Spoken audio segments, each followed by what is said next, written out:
Now, these new pay stations make it easy for Minneapolis residents to park. That means no more digging around for loose change, but rather swiping and going. Now, Minneapolis was just named one of the greenest cities in the nation, almost as green as my shirt and this bike. But thanks to Nice Ride Minnesota, you're able to hop on for only $6 and ride around the metro area until your heart's content. Minnesota banned texting while driving nearly 4 years ago, and police say enforcing this law is a little bit harder than expected. So tell the person on the other end of the line to TTYL. A new athletic facility is in the works and should be completed within the next few years. But what does that mean for our football team? Goodbye grass and hello turf.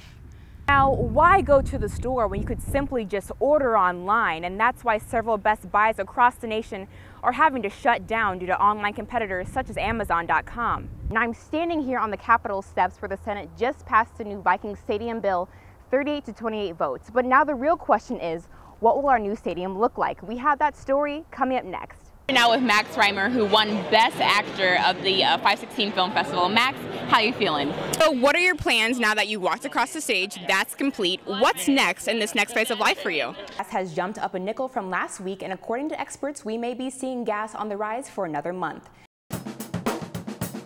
Attracted me to it was been in my blood all my life. You know, it's just a beat that's sticking there and I can't get it out. Growing up in a family of successful musicians, Michael Woods calls his passion for music his destiny.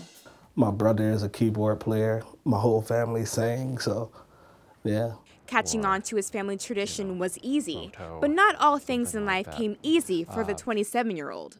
Very embarrassing to me as a young man to sit in the class and say, I really can't do it. How about the Start Award? Despite his success in several bands, education seemed to take a back seat. Growing up on the south side of Chicago, times were challenging in the classroom. Michael never learned to read.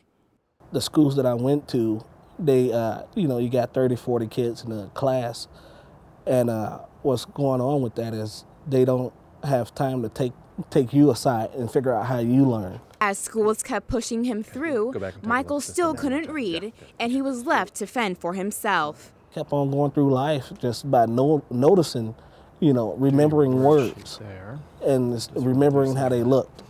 That's the way I made it through life until this point. Finally, Michael can look past that point. 3 years ago, Michael's wife introduced him to the Adult Literacy Center at Drake University. She came home and told me about it. I said, why not? Let's do it. Get it done so I can better myself. Yeah.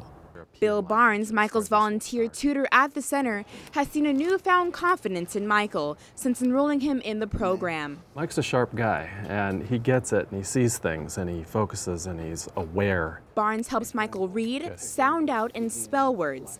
As a result, their friendship has evolved beyond reading. Mike's real good about saying thank you, and every once in a while he'll just say, hey man, I really appreciate this, and that's good enough for me. And he certainly won't forget those still in his shoes. My biggest goal right now is when I finish the program to teach somebody else.